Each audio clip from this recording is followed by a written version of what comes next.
On the outskirts of a town resembling many others, there stood a small house. It was modest but well kept. It consisted of just a couple of rooms, a veranda, and a small kitchen. Next to the house was a well-maintained plot of land, and a small shed for storing various tools.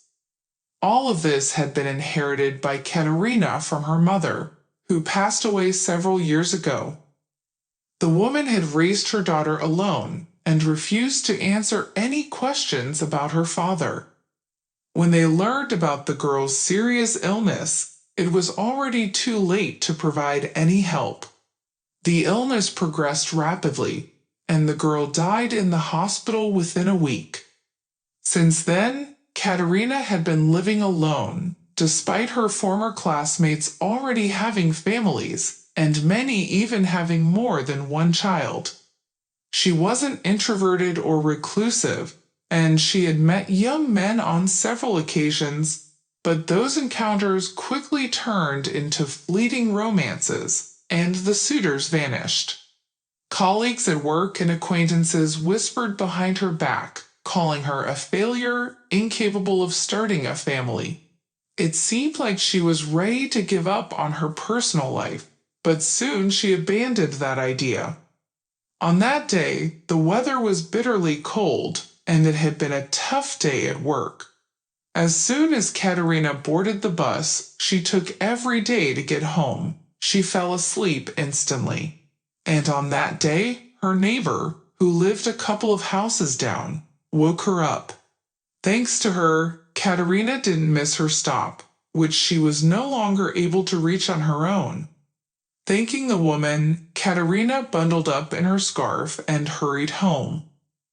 The road led through a small park, and at the entrance, she saw a tall, poorly dressed young man. He smiled at her, as if apologizing, and settled on one of the benches, clearly preparing to spend the night there. Katerina managed to get a good look at him. He wore a jacket completely unsuited for the season, trying to shield himself from the freezing weather. His hands were dirty, and his jeans were torn and heavily worn. The shoes looked even worse. The sneakers were falling apart, and one of them was even tied with a piece of rope to prevent the sole from coming off. The young man curled up into a ball and settled in for the night. For the rest of the way home, Katerina could only think about that poor soul. She couldn't fathom how he would survive until morning in such cold. Throughout the journey, she imagined horrifying scenes of the young man dying in the park. Thoughts raced through her mind for almost an hour until she snapped out of it.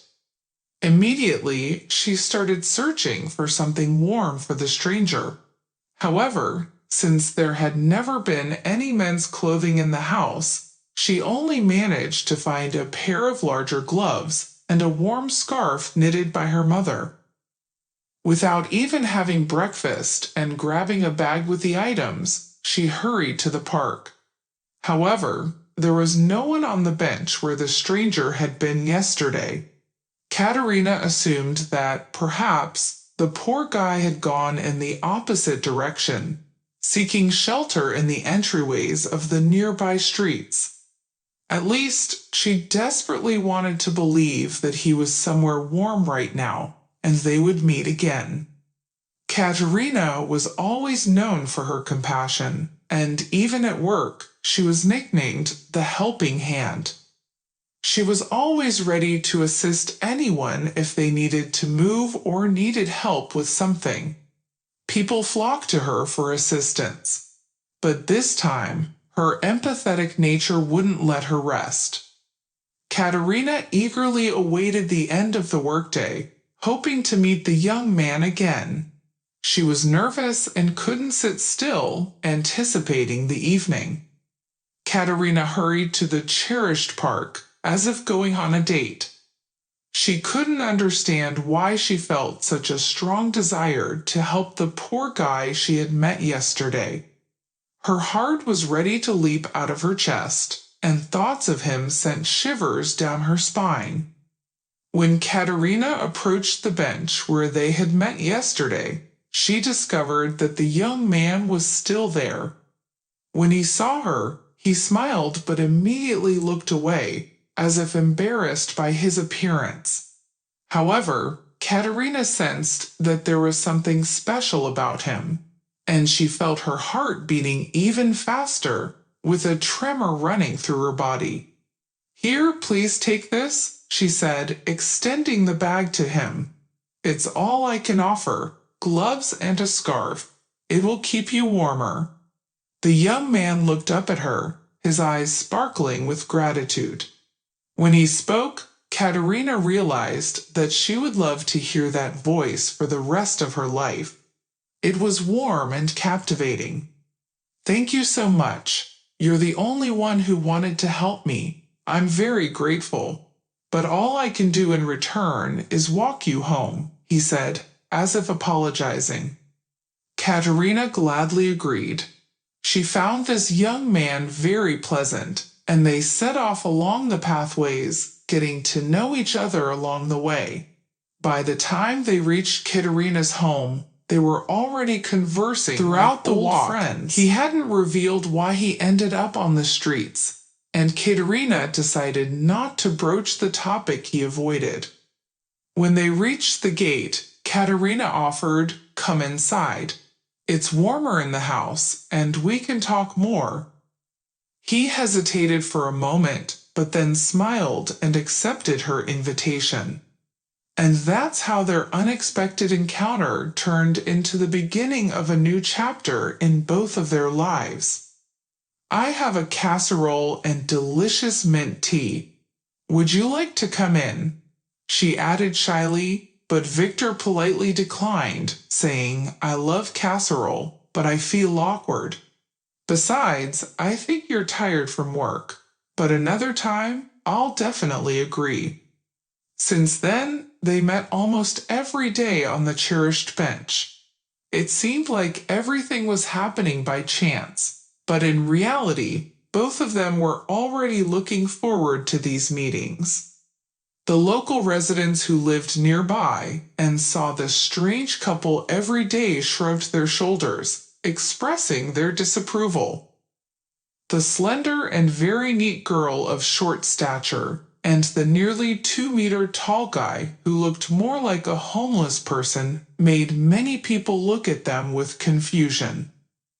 But they felt good together, and in those moments, they didn't care what others thought. Holding hands, they talked and laughed, as if there was no one else in the world. One day, as this remarkable couple passed by a trash bin at the park's exit, they heard a whimper, plaintive and very faint. The young people stopped and listened in surprise, realizing that the sound was coming from a shoebox lying on the ground. They opened the lid and stared at the teary eyes of a small black puppy. "Oh, little one, who abandoned you here? Poor thing, come with us," said Katerina, ready to burst into tears herself. They wrapped the puppy, whom they immediately named Chernish, in the scarf given by Katerina to Victor, and hurried home. This time, they were so engrossed in taking care of their new ward that they didn't even notice they ended up in Katerina's house. They spent entire evenings fussing over the poor puppy. When Chernish was fed, bathed, and contentedly snoozing on the couch prepared by Katerina, they sat for a long time, embracing each other. It was their first night together, and Victor agreed to stay over at Katerina's. Both were shy and used the excuse of taking care of the puppy, but it was just a reason not to be separated again. They felt so good together that night almost passed without sleep. Happily, they made plans for their future, dreaming of living in this house and raising at least 3 children. When Victor mentioned it, Katerina burst into laughter, saying, "Where will we fit them all?"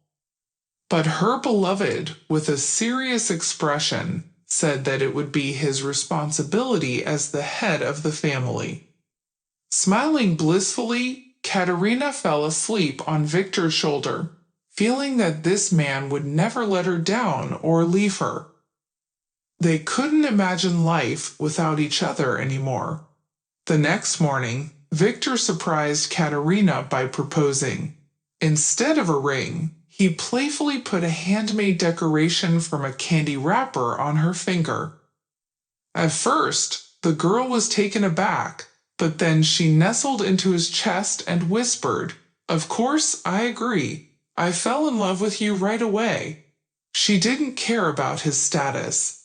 The most important thing was to have him by her side. While preparing breakfast for her beloved that morning, she happily chatted away, and in the kitchen she said, "But why do we need a grand and solemn celebration? We don't have money, and we don't need it. I'll prepare a dinner you've never seen in your life. Let's sign the papers and celebrate together, you, me, and Chernish." She was ready for anything as long as she could wake up and fall asleep with her beloved every day. But Victor, kissing Katerina on the cheek, said, "Sweetheart, don't worry about anything," leaving the preparation of the festive table to me. His mysterious smile indicated that he had a surprise for his bride. Katerina wasn't surprised by anything. After all, even their meetings had been an amazing thing. She thought that Victor simply wanted to take care of the dinner himself, and playfully smiling, agreed. The whole month before the wedding, all of Katerina's acquaintances and colleagues tried to dissuade her. They couldn't understand how she could agree to marry a regular homeless man.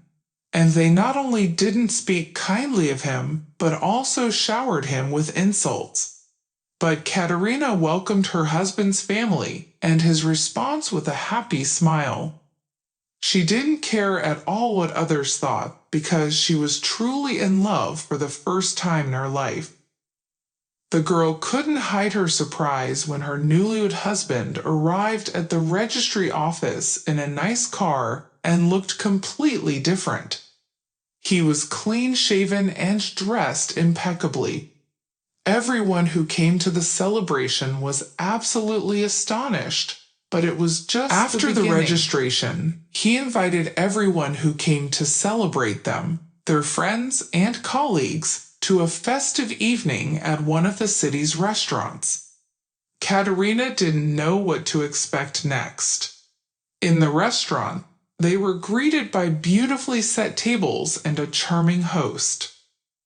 The height of the evening, the newlywed husband approached the microphone and said, "Today, I am an incredibly happy person, or rather, now I am married to the kindest and most honest girl in the whole city.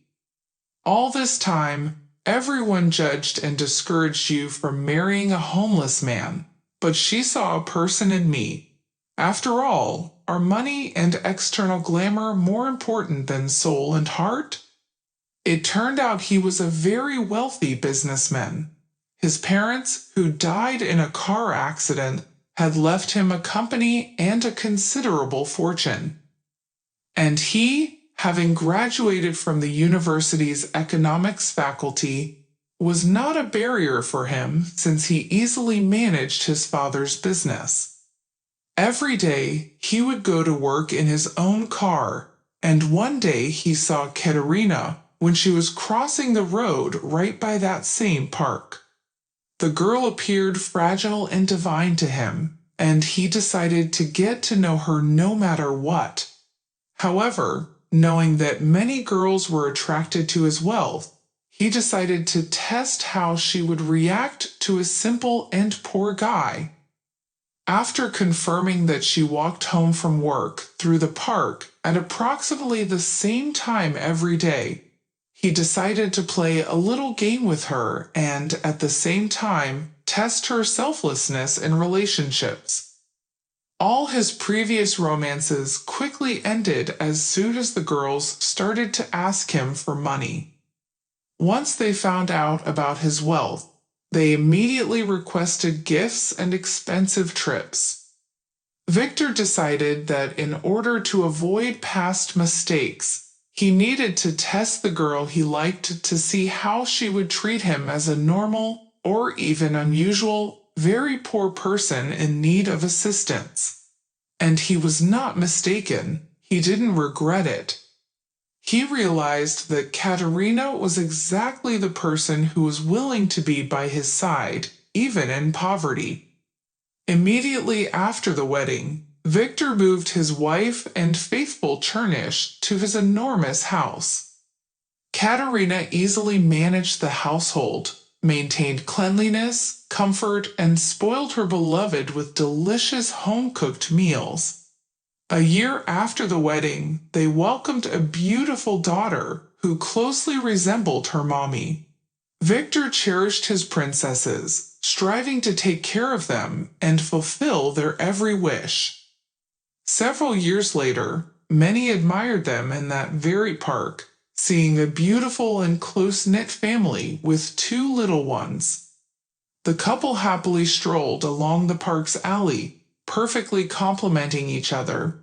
The delicate, petite blonde mommy with her curly-haired, light-haired little one, and the tall, slender father resembling him, looking at each other with loving eyes. Their positive energy charged everyone around them. If you enjoyed the story, please support me with a thumbs up. And to stay updated on new interesting stories, subscribe and click the bell icon. Have a great day!